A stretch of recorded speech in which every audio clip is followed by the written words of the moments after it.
right, what's going on, you guys? Nick here with Nick Strength and Power. I've got a couple of interesting stories for you guys today. The first story that I've got for you guys today, the latest update from Mike Sommerfeld at now just 2 days out from the 2025 Classic Physique Olympia.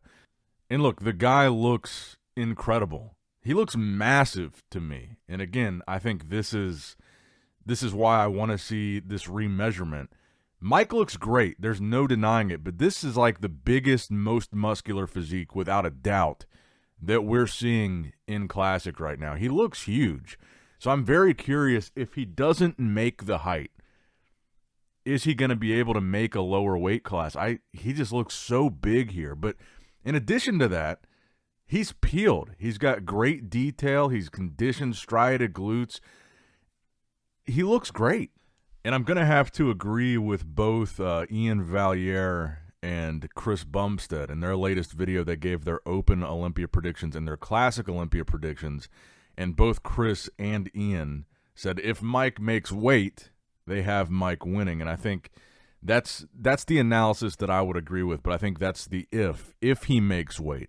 Now, if he doesn't make weight, I don't think so. But I think that throws a very big wrench into the situation there if he has to cut down to a lower weight class. But, man, Mike is going to win this show if he makes weight. I think that is the safest bet, looking at this physique update, looking at just the size that he carries. I mean, you can't beat this. And I think this really is the issue that some of the other competitors might have with him and why they're bringing up this weight cap thing, because he is so much more muscular than the guys that he's competing against.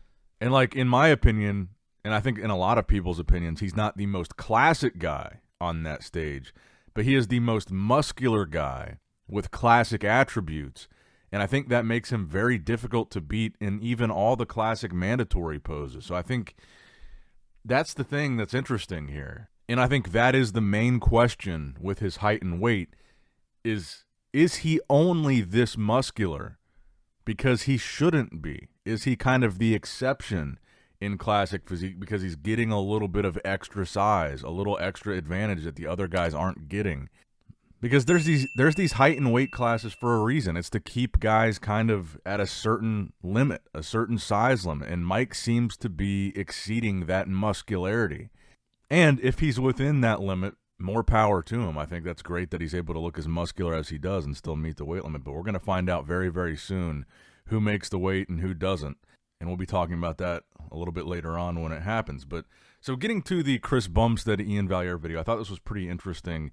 So let's start with the classic physique predictions since we just talked about classic. Now, these were mostly Iain's predictions specifically, but Chris agreed with a lot of them. So they went, for classic, they went Mike, Ramon, Rough Diesel. So Mike in first, Ramon in second, Rough Diesel in third. And then Iain, I believe it was, said that anybody else in fourth place, you could have Grego, Hozema, Logan Franklin.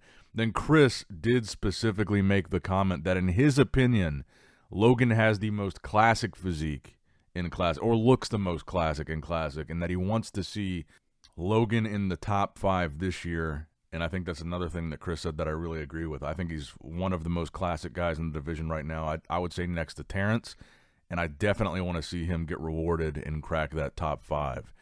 And let's go over and look at the latest physique updates from Logan Franklin at just 2 days out. Logan looks spectacular. I think Logan also knows how to take advantage of really good goon lighting here. And I really liked what Chris said about Logan when he was describing how classic he looked like. When you really think about a guy that would have competed back in the time of like Arnold Schwarzenegger, and you think about guys like Bob Paris that were winning shows, and you can say, yeah, maybe they're not the biggest, most muscular guy, but they have this beautiful physique and you can appreciate it with them winning the show. And that was kind of like his analogy with Logan Franklin. And even in that case, like, I don't see Logan as this small guy. Like, I see people say a lot, like they'll criticize Logan's legs a lot still. I don't think his legs are small. He's a tall guy. He's got longer legs.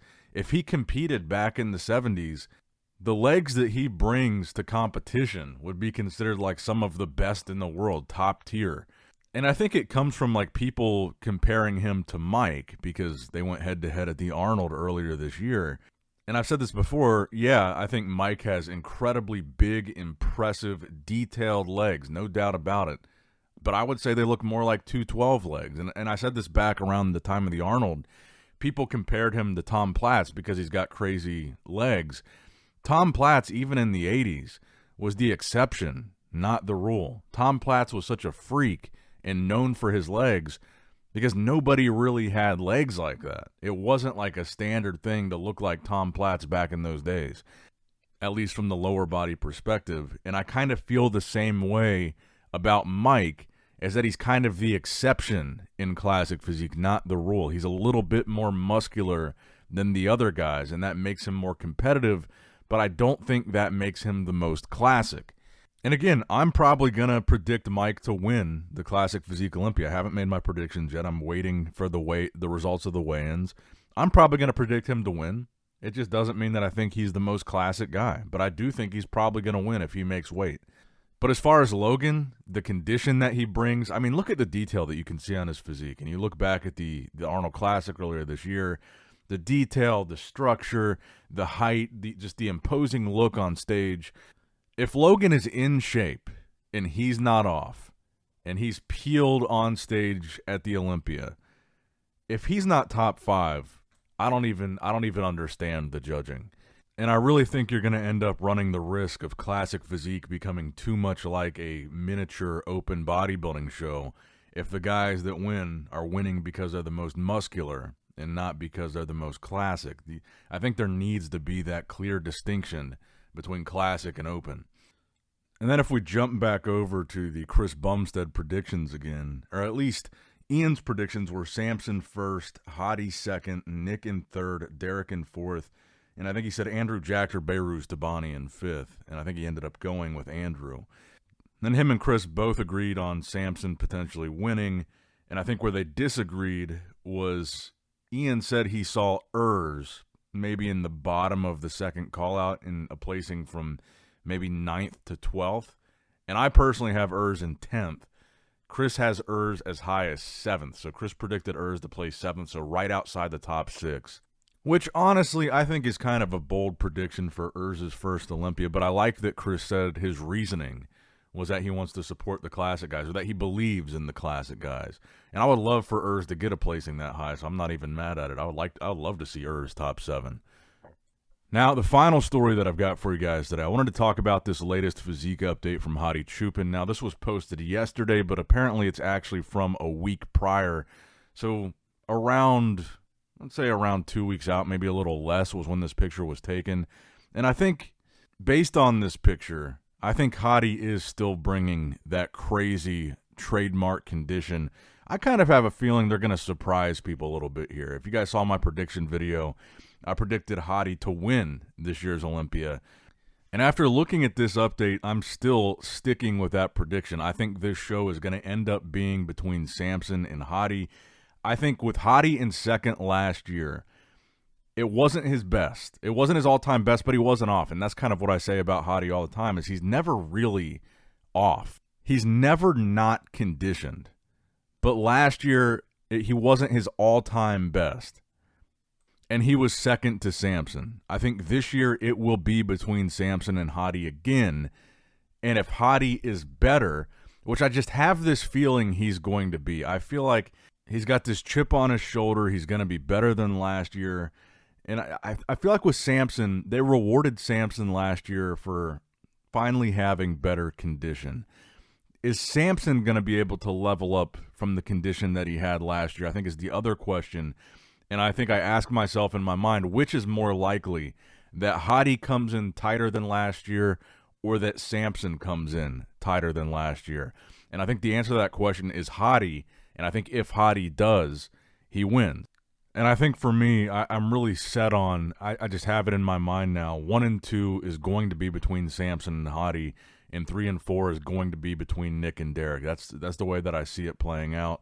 And maybe you could switch up either one of those placings. I can just picture it now, though. A call-out of Samson and Hadi and a call-out of Nick and Derek. Those are going to be your 1 and 2 and 3 and 4 call-outs at the Olympia. I think that's just how I see it going. But anyway, that's going to wrap it up for the video today, guys. I hope you did, in fact, enjoy it. Make sure you like the video, subscribe to the channel, because later we're going to be doing the whatever happens with the weigh-ins. We're going to be covering that also. So make sure you subscribe, like, all that good stuff. Click that bell notification icon so you don't miss an upload. And as always, I love you guys. Appreciate you guys. Nick Strength and Power signing out. All right, guys, don't forget to click that like button and subscribe to this channel if you enjoy the content. Also, check out my Instagram at Nick Strength Power. My Facebook page, which is simply Nick Strength and Power. My secondary YouTube channel, Nick Strength and Vlogs, for vlogs and bonus content that you will not see on this channel. And consider subscribing to my third YouTube channel, Nick Strength and Pokemon, which is all things Pokemon and trading card games, completely unrelated to this channel. So if you're into that, give that one a look. And all links to merchandise and social media will be in the description box below. If you guys want a Nick Strength and Power t-shirt, that will be in the Shopify link below. Have a great day.